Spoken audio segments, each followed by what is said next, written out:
Chapter 1, Fotheringhay. My name is Bess Curley, but this is not my story. It is the story of my Lady Mary, Queen of Scots. She wrote the story, and then she gave it to me. I am going to give it to her son. She began the story a week ago.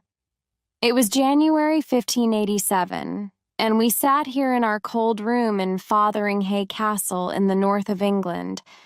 We couldn't see much from the window. One or two houses, a river, some trees, some horses, and a road. That's all. The road goes to London, the home of Queen Elizabeth of England. Mary sat with her little dog in her hands and watched it all day long. No one came along the road. Nothing happened. I watched Mary unhappily. "Please, Your Majesty, come away from that window," I said. "It doesn't help. No one is going to come. Queen Elizabeth can't do it. Queens don't kill queens." "Don't they, Bess?" Mary said. "Then why are we here, in this prison? Why am I not free?" "Why, Your Majesty? Because Queen Elizabeth is afraid of you." "That's right," Mary said. "She's afraid of me, and she hates me too. She hates me because I am beautiful, and she is not. Because I had 3 husbands, and she never married.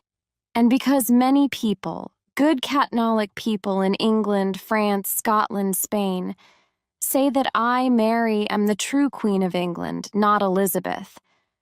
And Elizabeth has no children, so when she is dead, my son James—" She came away from the window and stood in front of me. "James," she said quietly, "my son. Does he think about me sometimes? He was only 10 months old when I last saw him. It is nearly 20 years. Of course he thinks about you, Your Majesty," I said. "You write to him often. How can he forget his mother?" "Then why doesn't he write to me?" Mary asked. "Does he want me to stay here in an English prison?"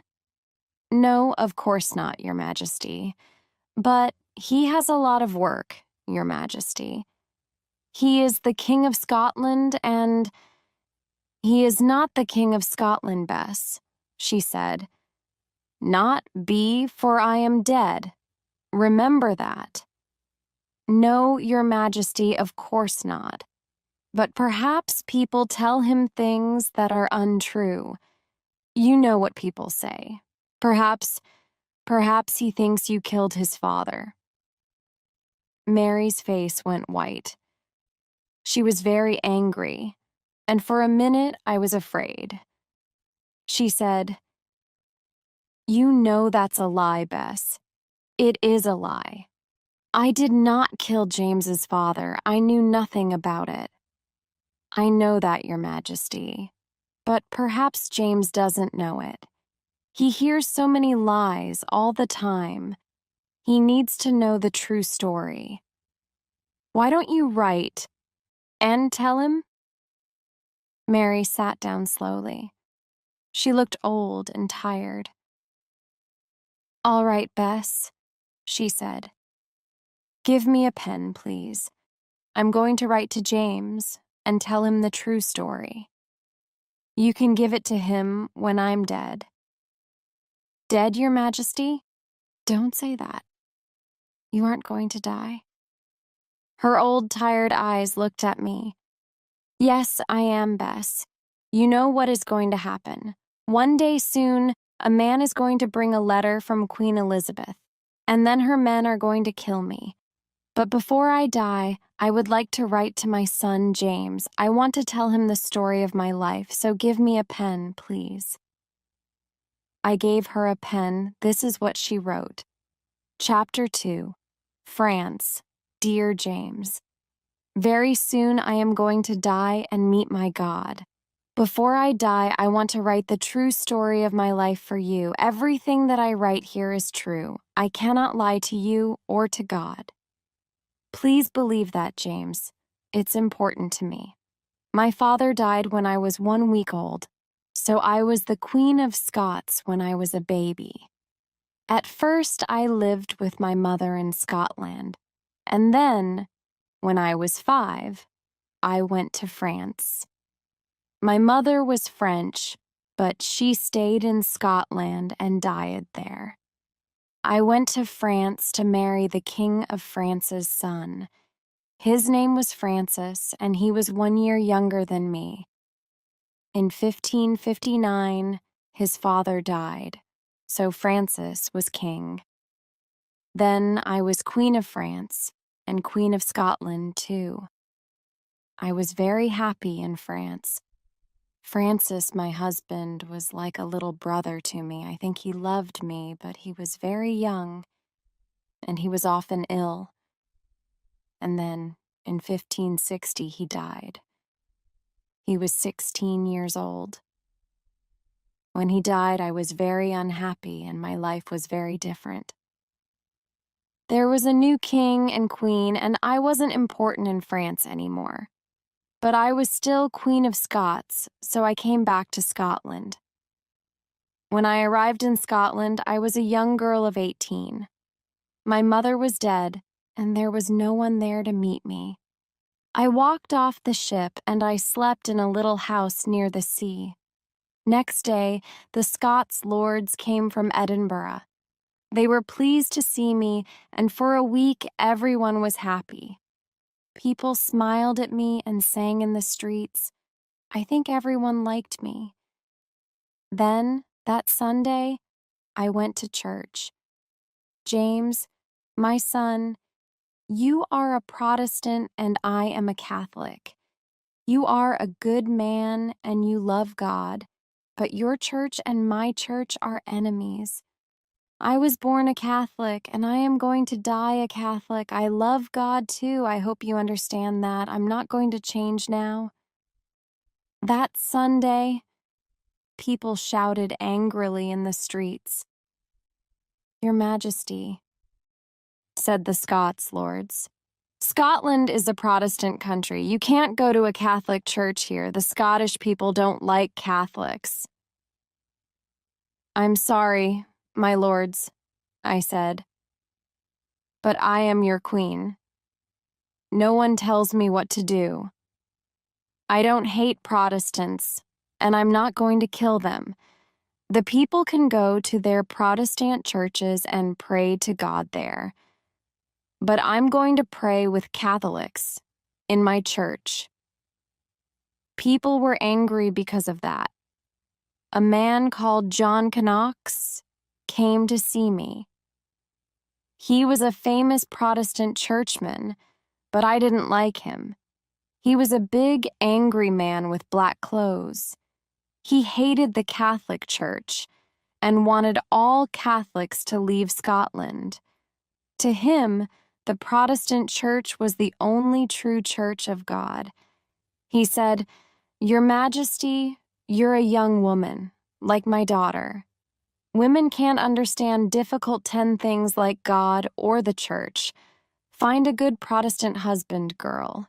Let him rule this country for you. I was very angry with this man, Knox. I was a queen, but I was only 18. He didn't talk quietly. He shouted at me. I cried because of his angry words. I could not understand him. He talked so much, and he knew so many books, but I did not go to his church. He was right about one thing. Perhaps I could rule Scotland without a man, but I could not have a child without one. And every queen needs a son or daughter to come after her. So I began to look for a husband. Chapter 3. Darnley and Riccio. At first, I wanted to marry the son of the King of Spain, Don Carlos. But he was a Catholic, of course, and my Scots lords did not like that. It was difficult for me, James. I wanted to please myself. I wanted to please my friends and family in France and to please my people, too. And then there was the Queen of England. At first, I wanted very much to be friends with Elizabeth. We wrote many letters and talked about a meeting between two sister queens. Elizabeth wrote to me at this time, "Our two countries need to be friends. You need a husband, I need a friend. Why not marry my friend Robert Dudley, the Earl of Leicester? He is a tall, strong man. I think he could be a good husband for you."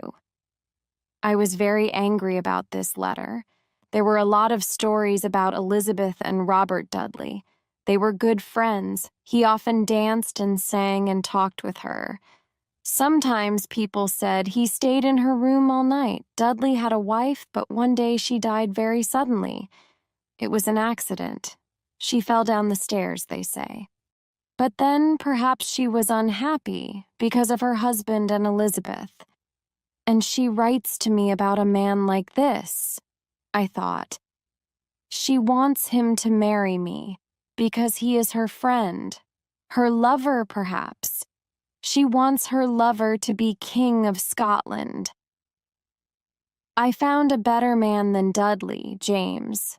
I found Henry Darnley, your father. He was 19 years old and I was 23. He was a tall man with a beautiful face and big green eyes. He talked and sang well, and I liked dancing with him. He often wore expensive black clothes, and he laughed a lot when he was with me. He was very young and friendly, and I felt happy when I was with him. I liked him very much, and I thought he loved me too. He was an important man too. We were cousins.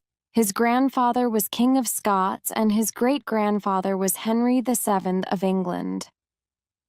In July 1565, I married him. Elizabeth was very angry, and so were a lot of the Scots lords. My half-brother, the Earl of Moray, tried to stop the marriage. I had to fight him, and he ran south to England. But I was happy. Your father and I laughed every day. He was now Henry, King of Scots. After 1 or 2 weeks, the laughter stopped. A king has a lot of work, James, you know that. He has to read hundreds of letters, talk to people, and think about a lot of important things. I did those things every day. But now, I thought, I had a man to help me. "My Lord Henry," I said, "would you like to read all the letters with me?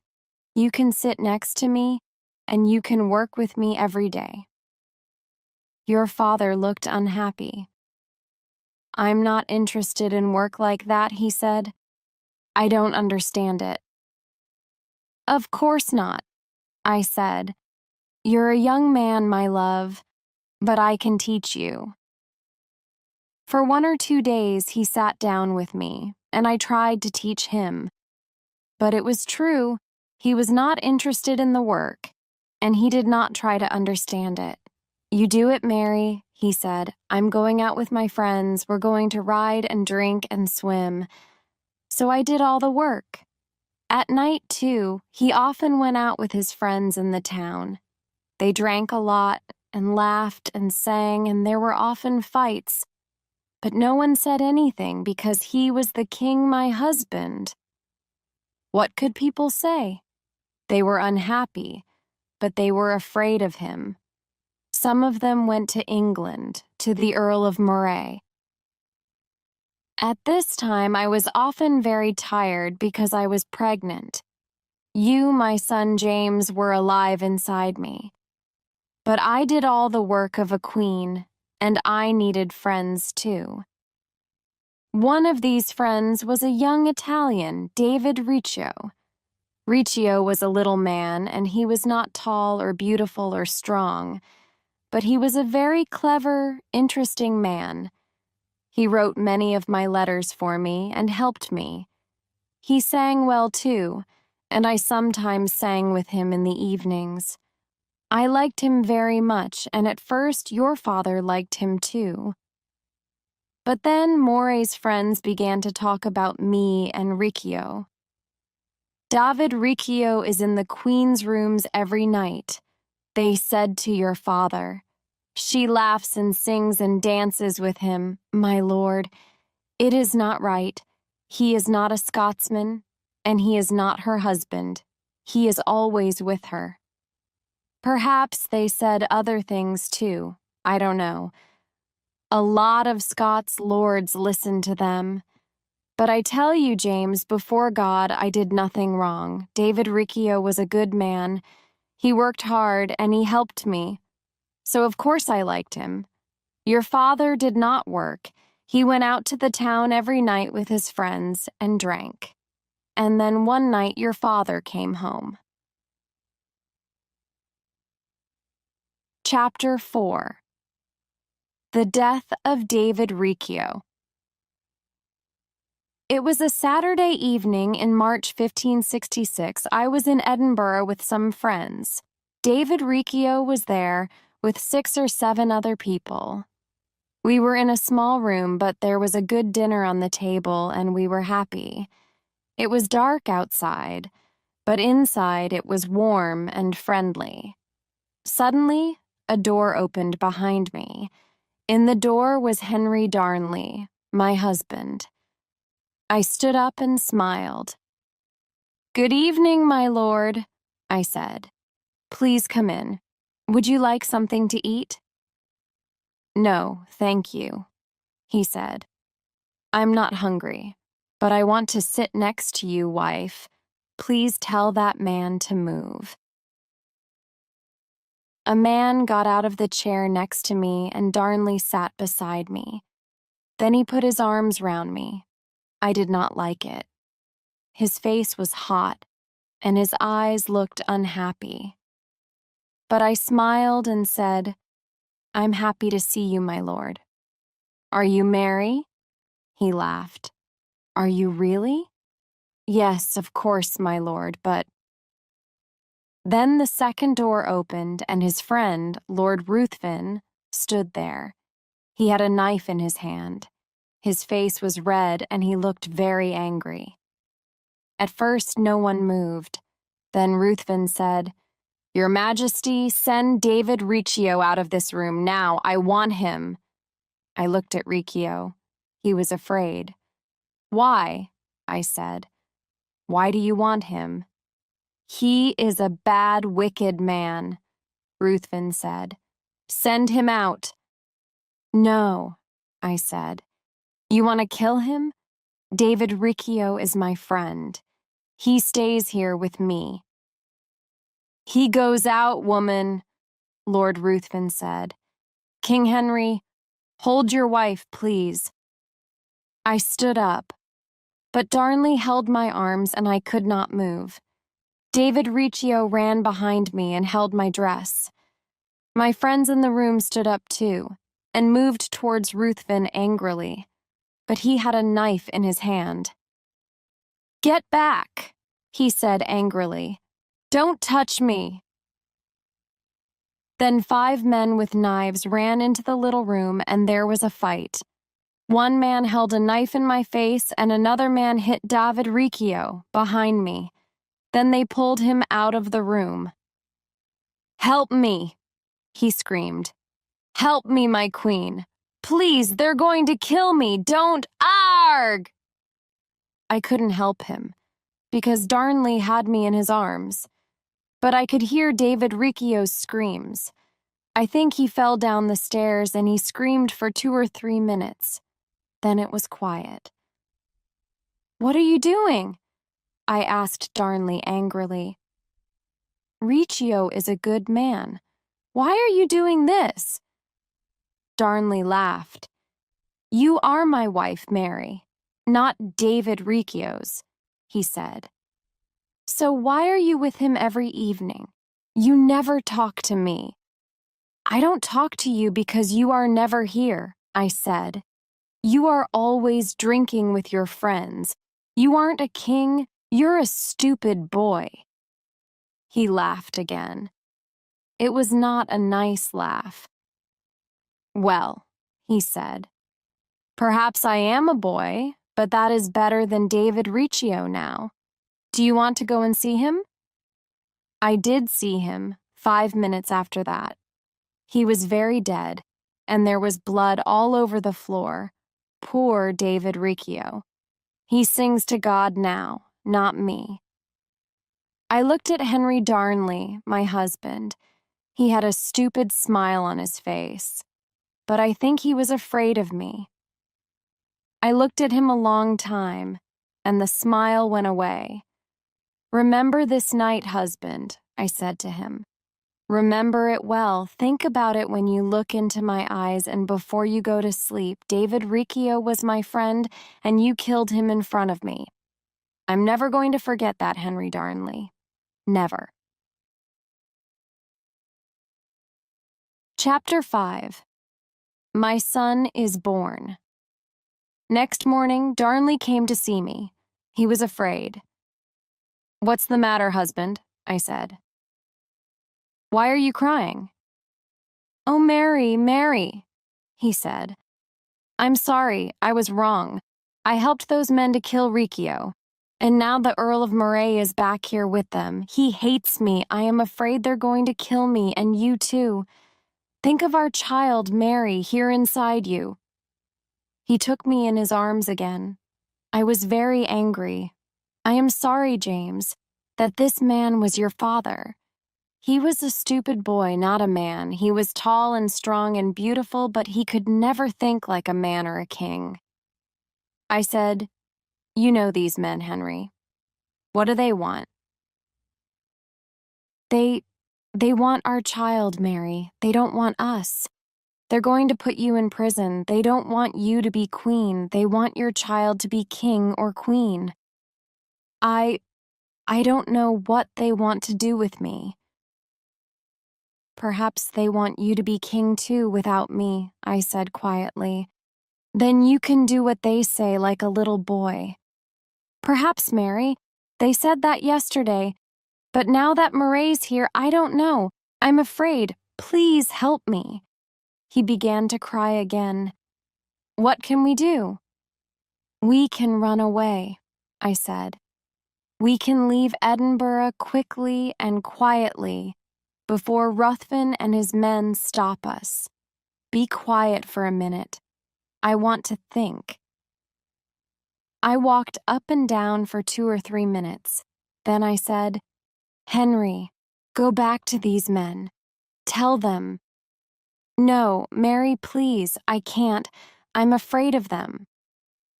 "Listen to me, Henry, and try to be a man. Go and tell them I'm ill because of the child. Say I'm not angry with them. Tell them anything. Lie to them. Then tonight, bring some men and horses here behind the castle." He went and did it. All day I waited in my rooms and listened. Then, at 1 o'clock in the morning, Darnley and I went quietly down the stairs behind the castle. Some of my friends were there with horses for use. Quickly, we rode away into the night. That was a very bad night. It was dark and cold. I was ill, and Darnley was afraid. "Come on," he said. "Ride faster, woman. You're too slow." But I was pregnant, and it was cold and dark. We rode for 5 hours in the rain. "I can't, Henry," I said. "I'm ill. Think of the baby. I don't want it to die." "Why not?" he said. "We can always make another one." "I'm sorry, but it is true. Your father said things like that, James." Then he rode away in front of me, into the dark. I rode slowly behind with my good woman, Bess Curl. In the morning we arrived at Dunbar Castle. Darnley slept, and I wrote letters to my friends. Next day, Lord Bothwell came to help me. I liked him. He was a good, strong man. Soon I had an army of 8,000 men.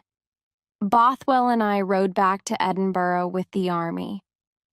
Lord Ruthven died, and some of his friends ran away, but the Earl of Moray stayed. All that summer I ruled the country and waited for the baby. My husband stayed outside my rooms. I did not want to see him. No one did.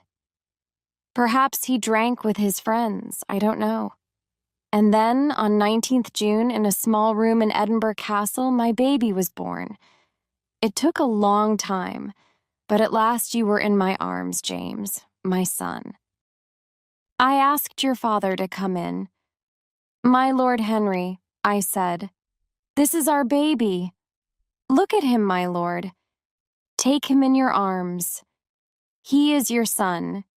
Isn't he beautiful? But your father did not love me, James. Very often, after you were born, he slept with other women. I know that because he talked to everyone about it. I think he wanted people to know. And I am sorry, but I do not think he loved you, James. When I took you to church and gave you your name, he did not come. He wasn't interested. Never. But because of him, David Riccio was dead. I could never forget that. Chapter 6, Kirkhofield. I had a new man to help me now. The Earl of Bothwell, a strong, clever man. He was older than me. He was not a boy like Darnley. He worked hard and he could think. He was a good fighter and he was not afraid of other men. Perhaps you are like him, James, my son? In January, your father, Darnley, was ill in Glasgow. I went to see him and took him back to Edinburgh. He was unhappy and afraid of people. He saw enemies behind every door. Poor stupid boy. He said he loved me again. I was angry, but I felt sorry for him too. He was very ill. It's not far now, Henry, I said. You can sleep in the castle. No, not there, please, Mary, he said. I don't want to go into the castle. I'm afraid of it. But where do you want to go? I asked. Find me a little house outside the town and stay with me there, he said. We can be happy there. So I found him a small house called Kirkhofield outside Edinburgh. He stayed there, in a room upstairs, and sometimes I slept in a room downstairs. Darnley was often afraid, and I visited him every day. Slowly, he got better. On Sunday, 9th February, there was a big wedding in Edinburgh. After the wedding, Bothwell and I walked out to Kirkhofield to see Darnley and talk to him. Everyone sang and laughed and was very happy. At 10 o'clock I was tired. Good night, my lords, I said. I'm going downstairs to bed. Lord Bothwell put his hand on my arm. Your Majesty, he said. You can't sleep here now. Don't you remember? People are dancing and singing in town tonight. Everyone wants you to go. Oh, yes, I forgot, I said. Of course, people want to see me there. So, good night, Henry. Sleep well. Darnley was very unhappy. Please, Mary, my love, don't go, he said. Don't leave me here. But I did not love him now. I remembered the night when Riccio died. So I smiled and said, Good night, Henry. Be a man now. Don't be afraid of the dark. Then I went downstairs with Lord Bothwell. Outside the house, we met one of Bothwell's men. He looked afraid, and there was something black on his face and hands. Hands. Jesus, man, how dirty you are, I said. Don't come near me with those, no, my lady, of course not, he said. He looked at Bothwell for a minute and then ran away quickly. I laughed, got on my horse, and forgot about it. I tell you before God, James, I did not kill your father. It was not me. I knew nothing about it, nothing. I sang and danced in town, and then went to bed in Edinburgh Castle. Then, at 2 o'clock in the morning, there was a sudden noise, a very big bang. Everybody heard it all through the town. My God, I said, what's that? Everyone ran out of their rooms. Lord Bothwell was downstairs. Don't be afraid, ladies, he said. My men are outside. They're going to see what it is. After an hour, he came to see me. Please sit down, my lady, he said. I have some unhappy news. Yes, my lord, what is it? It's your husband, Lord Darnley. He is dead. But how?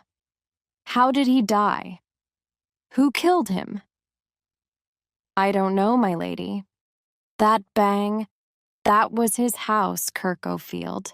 It's not there anymore. What?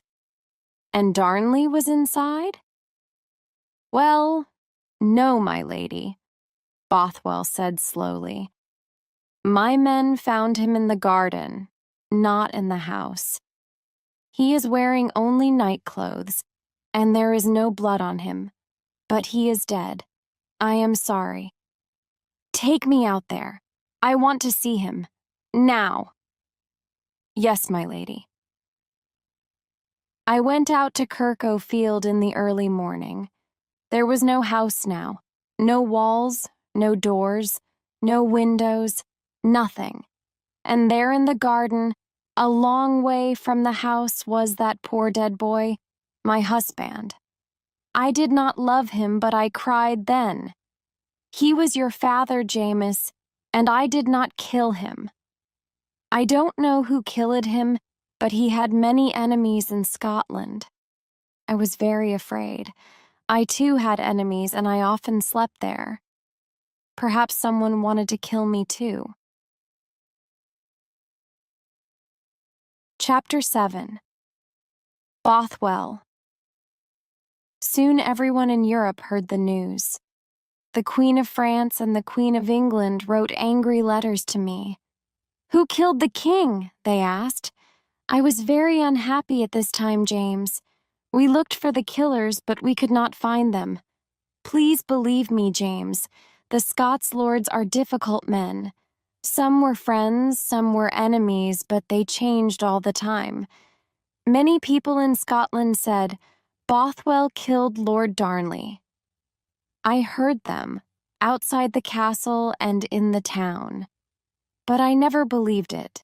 People in Edinburgh sold horrible stories and pictures of Bothwell the same day that Darnley died. It was too soon. Perhaps Darnley's killers wrote these stories about Bothwell before they killed Darnley. I don't think Lord Bothwell killed your father, James. He was a good friend to me in difficult times. He was a good, strong, clever man, and he worked hard. I liked that. A lot of women liked him, I think. 3 times that spring, he asked me to marry him. He had a wife, and I could not marry again so soon. I asked him to wait. Then, on 24th April, I rode out of Edinburgh to the north. I had 5 or 6 friends with me.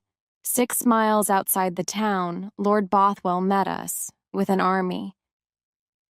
Why are you here, my lord? I said. He smiled. Because I want to meet you, Mary, he said. I want you to come with me to my castle. He rode next to me, and his men rode between me and my friends. I was afraid and a little excited, too. But, my lord, you can't do this, I said. I don't want to come with you now. But I want you, Mary, he said. Your friends can't stop me. I love you, and I want to marry you. What's wrong with that? I said nothing. What could I say? I liked him, and he had an army. I had only 6 friends. So I rode with him to his castle in Dunbar and stayed there 2 weeks. And then he was a strong man, and I was only a woman. And I did like him, James. I liked him very much. After 2 weeks in Dunbar, Bothwell and I rode back to Edinburgh. His wife did not want him and was happy to divorce him. So, on 15th May, 1567, I married him. He was a good man, James, a much better man than your father. I needed a strong man to help me rule the country, but I was wrong. I understand that now. All the Scots lords were afraid of Bothwell, and many of them were his enemies. They had an army, and on 15th of June, Bothwell and I rode out to fight them. We met them at Carberry Hill. It was a hot day, and the 2 big armies stood and looked and waited. Their army had a big flag with a picture of your poor dead father Darnley on it. Under the picture, there were the words, "Find my killers, O God." "Come on, my lord," I said to Bothwell. "Our army is better than theirs. Let's fight them." Bothwell rode up and down and talked to his men, but they didn't want to fight. They talked and looked at the flag and waited. Then some of them walked home. At 5 o'clock that evening, Lord Kirkcaldy rode from his army to talk to us. He said to me, "My lady, leave your husband and come with us. We don't want men to die." And so, because our men didn't want to fight, I went with him. It was a very bad day for me. They took me back to Edinburgh, and people in the streets screamed at me, "Kill the woman! She sleeps with her husband's killer. We want James to be king. Kill her now." I was unhappy and afraid, and I was pregnant again. They took me to Lochleven Castle and put me in a room like a prison. There, I did not eat for 2 weeks. And Bothwell's children, there were 2 babies were born dead. I nearly died too. I was so angry and tired and ill. Then, one day after the babies died, Lord Lindsay gave me a letter. It said, "I, Mary, Queen of Scots, give the kingdom of Scotland to my son, James. From today, James is the new King of Scots. But because he is a child, the Earl of Moray, my half-brother, can rule the country for him. Because I was afraid and tired and ill, I wrote my name on the letter, Mary. But it is not important, James. It doesn't change anything. I am Queen of Scots, not you. That letter changes nothing."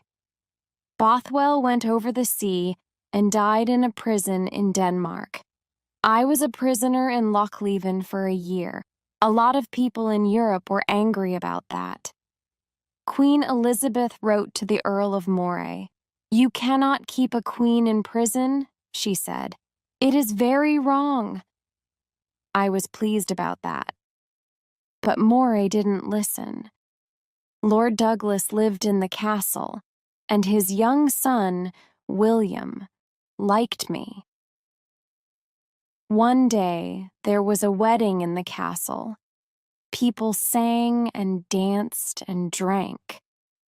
William Douglas gave me some old women's clothes. I put the clothes on and walked quietly out of the castle with him. He shut the castle door behind us to keep his father's friends in. Then we got on some horses and rode away through the night. All my friends came back to me. Soon I had a big army. "Mary is our queen again," people said. "Give her back her son." "You were in Earl Moray's castle, James, so I came to fight him. I rode with my army to Langside near Glasgow. And there, James, there, my son, I lost the fight. I am so sorry. I had many good, strong men in my army, but Earl Moray's men were stronger. Many of my men died, and some ran away. After the fight, I ran away too. I did not want to go to prison again, so I rode south to England. Queen Elizabeth wants to help me, I thought. She understands. She wrote to Moray, and she is a queen like me. I can come back to Scotland with her army, kill Moray, and find my baby son James. I am in England, but I am free. I can try again. I was wrong about that too. Very wrong. Chapter 8. England. Elizabeth didn't give me her army. She put me in prison. You know this, James. It is the story of your life, not mine. I was 25 years old when I came to England, and I am 45 now. 20 years in English prisons. Moray told lies about me. Mary and Bothwell killed Darnley, he said. Mary slept with Riccio and Bothwell and killed her husband. But it's not true. They're all lies, James, wicked lies. They only said these things because I am a woman and a Catholic. And they don't want a Catholic queen in Scotland. They want a Protestant king. A king like you, James. Why, James, my son, don't you help me? Why are you friendly with Elizabeth, my enemy? You don't want me back in Scotland, do you? You believe these lies, don't you? You talk to Moray and his friends every day. But they lied about me, James. Moray and his friends killed Riccio, then killed your father, too. They stole my husband Bothwell, stole my son, stole my son's love. I am sorry, James. Forgive me. Sometimes I get very angry. It is difficult not to be angry when you are in prison for 20 years. Elizabeth didn't know what to do. Sometimes she believed Moray, sometimes she didn't. She was afraid to kill me because I was a queen. She was afraid to let me go free because I have friends in England. The English Catholics want me to be Queen of England, not her. And she is a woman with no husband and no son, so she hates me too. Sometimes the English Catholics write to me and ask me for help, and sometimes I write to them. Sometimes Elizabeth's men find these letters. The English Protestants want to kill me because of these letters. You are a wicked woman, they say. You killed your husband Darnley, and now you want to kill our Queen Elizabeth. You're going to die. I did not kill my husband, I said. And when I came to England, I did not want to kill your queen. I asked her for help. I wanted to go back to Scotland. But, my lords, she put me in prison for 20 years. 20 years, my lords. I want to be free. Don't you understand that? When men write to me and try to help me, then yes, sometimes I write back. Why not? Is that wicked, do you think? They didn't listen. Of course not. They want to kill me. And so they wrote to Queen Elizabeth. And now I sit here, in Fotheringhay Castle, and wait for her to answer. I do not want to die, James, my son, but I do not want to live all my life in an English prison. I am old and tired of life. Think well of me, James, my son, and... Chapter 9. A Death. Queen Mary stopped writing then. Yesterday afternoon, 7th of February, 1587, we heard a horse outside our window. Mary looked out. There was a man there, on the road from London. He had a letter from the Queen of England. In the evening, an Englishman, Lord Shrewsbury, came to see Mary. "I am sorry, my lady," he said, "but I have a letter from my queen. You're going to die tomorrow." Mary did not move. "When?" she asked quietly. "At 8:30 in the morning," he said. "I'm very sorry, my lady." He went away. We did not sleep much that night. We talked and prayed to God, and she gave me her letter to her son, James. "Give it to him, Bess, please," she said, "and tell him how I died." "Yes, my lady," I said. "And so now I am going to tell you, King James, this is how your mother died." At 6 o'clock, she got up, prayed, and dressed.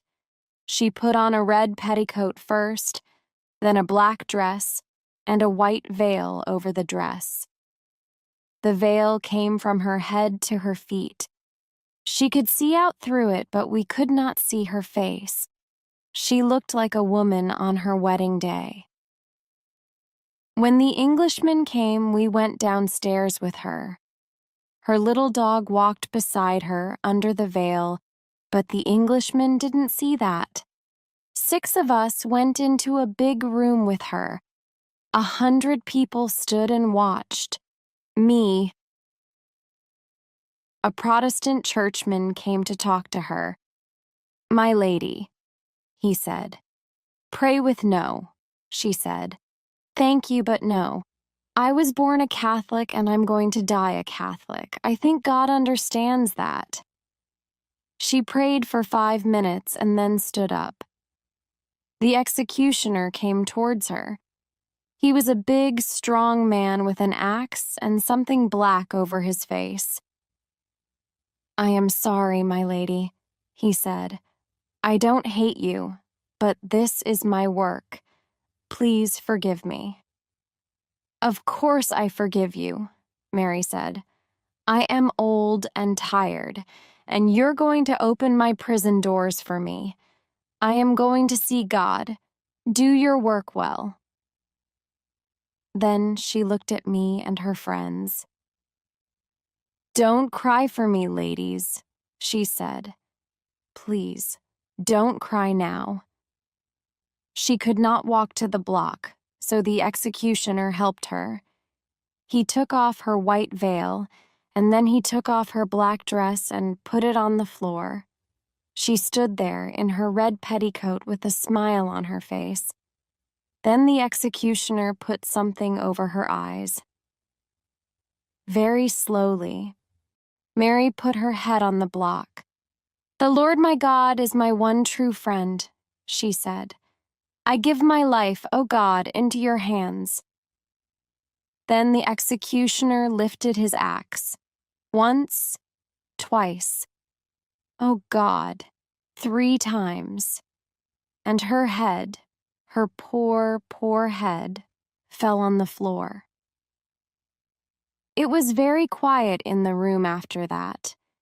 It is a little thing, a head, a very little thing. But there was so much blood. Blood on her red petticoat, blood on her black dress and her white veil, blood on the executioner's shoes, blood all over the floor. Blood, blood everywhere. We all looked and said nothing. The executioner put down his axe and stood quietly.